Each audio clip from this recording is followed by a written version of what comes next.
Hey guys, what's going on? Space Cowboy here. Welcome back to the channel. Got another video for you guys today.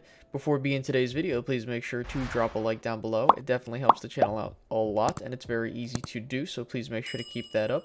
Also, if you're new here, feel free to subscribe for more Dallas Cowboys content from yours truly now and in the future. And finally, hit the notification bell to be notified when I go live or post new content. So today, I wanted to talk about the potential impact for our new draft class in 2020 on, the season and what to expect, stuff like that.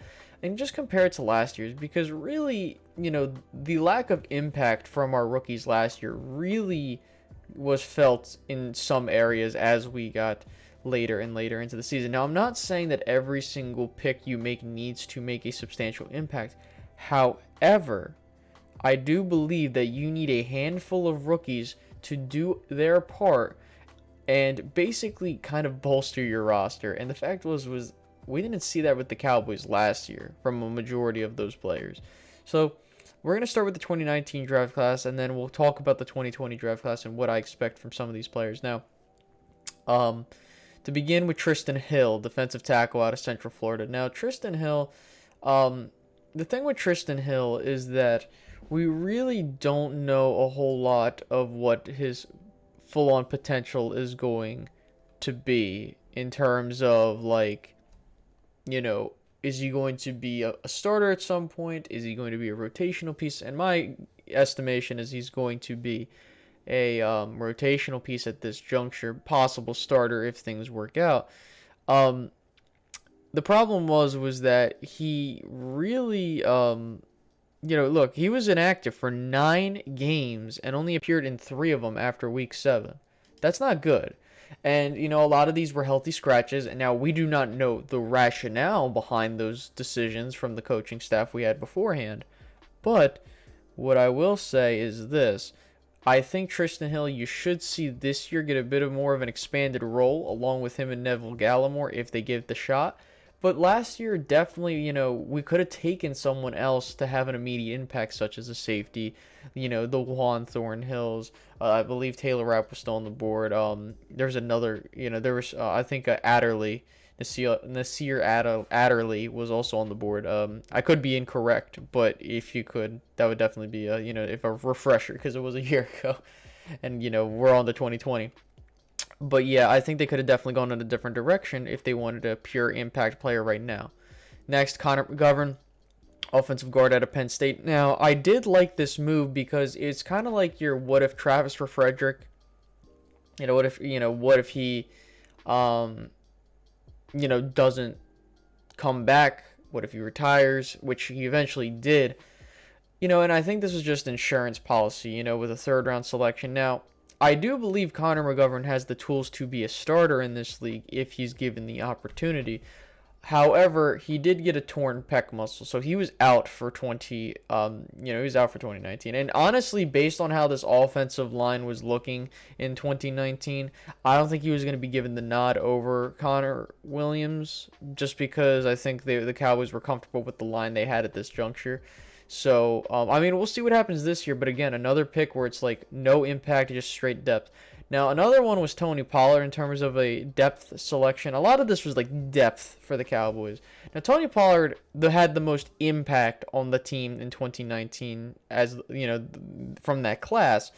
And, he really showed that he can be an electric, dynamic type of playmaker in the backfield if he's given his opportunities. Pretty much every time he touched the ball, he would make a play. Now, I think this was the best selection of the entire draft as of right now, depending on a certain someone we'll get into. But I think when you look at Tony Pollard, again, you can't ask for, nothing more out of, a backup running back, especially with who you have as your starter. And I think that him and Zeke I think they will go very well together for the next couple years. And then we'll see what they do with Tony afterwards. Michael Jackson, cornerback out of Miami, and then you also had Joe Jackson, defensive end out of Miami. So you had 2 back-to-back Miami players, both of which had no impact on the team. Again, just this is more later round selections, and they really had more so like, oh, they're on the practice squad, or like they're kind of those types of players. Now in the 6th round, Donovan Wilson, safety out of Texas A&M. This individual can easily possibly be the best selection out of this draft if he's given the opportunity this year. He looked very damn well in the preseason of 2019, and I thought that he was going to get the nod at getting on the roster. Now, what I mean by this is like he was going to become a starter, and which he didn't, but I do think that he should definitely contend for being a starter this year if things work out. Then again, we don't know what's going to happen with who McCarthy has brought in and who we have now, but we don't know. Then, your final two selections in the 7th round were Mike Weber, running back out of Ohio State, and nothing. And then Jalen Jelks, defensive end out of Oregon, who's nothing at this point. We released him to get Everson Griffin on the team. So that 2019 draft class right now is not looking so hot. And, you're going to have some duds. And more so that was just, hey, we need to get some depth at certain positions. And there's not really a whole lot you can do once you get into the later rounds. But let's compare it to this year's draft, okay? First round pick, CeeDee Lamb, wide receiver, Oklahoma. Okay, this guy easily has been the most electric player thus far in terms of rookies in training camp.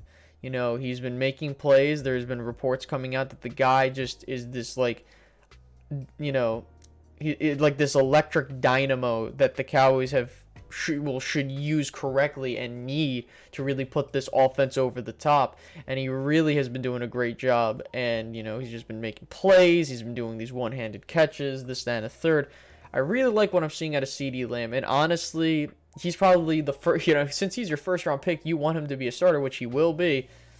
I really hope to see what this guy can do in the season as we get closer and closer to it. Now, moving on, we have Trevon Diggs, cornerback out of Alabama. Now, based off of reports we're hearing from training camp, he is struggling a bit. But again, look, when you're a rookie coming into the league, you're not going to, you're not like for sure going to be a plug-and-play type of player. CeeDee Lamb is a plug-and-play type of player, right?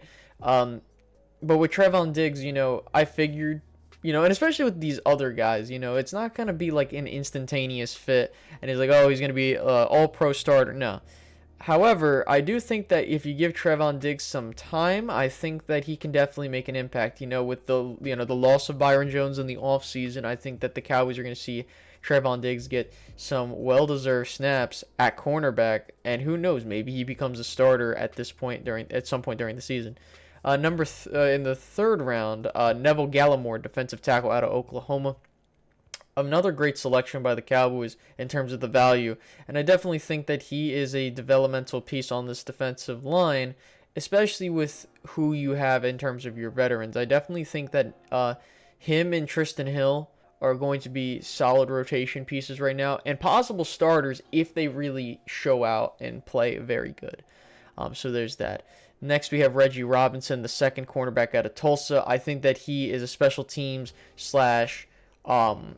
depth cornerback type of guy. I think that that's what you can look forward into Reggie Robinson. I really do hope that he can make an impact on this team. Again, the Cowboys doubling down with corners in this year's draft is really telling to see who they might let go in 2020. So we'll see what happens, or rather 2021. Next, Tyler Biadasz, center out of Wisconsin. I think that honestly, out of the as we continue to look at this, he's another potential starter on this team. Look, with the retirement of Travis Frederick, the Cowboys did not mess around and they went and got this guy. I think that he might not start initially, similar to Trevon Diggs. He might not start initially, but I think at some point he will.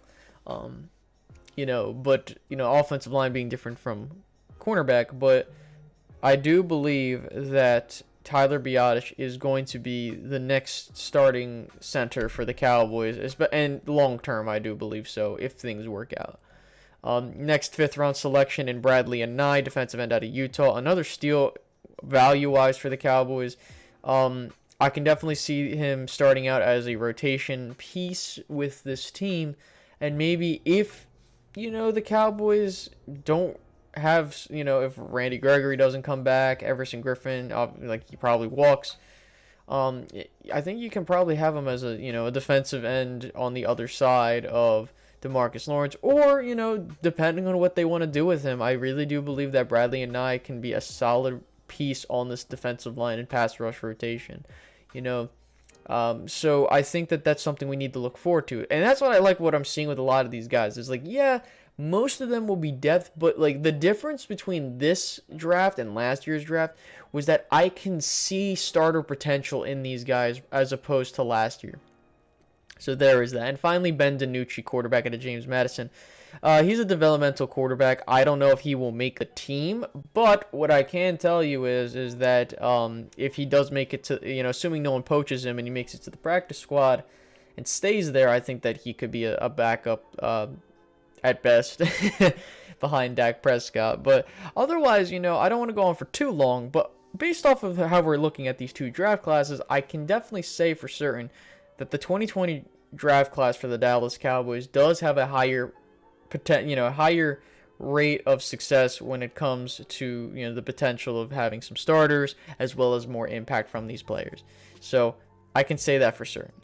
Now, I don't know what's going to happen with some of these players, but I want to hear what you guys have to say. Down in the comments section below, tell me how you feel about these draft classes. Who do you think is going to step up? This, that, and a third. Feel free to leave that down below in the comment section. Also, make sure to like, make sure to subscribe, and make sure to hit the notification bell if you haven't done so already. Thank you guys so much. Thank you for reaching the end of this video, and we will be seeing you in the next one, or rather, I will be seeing you in the next one. Peace out, guys. Bye-bye.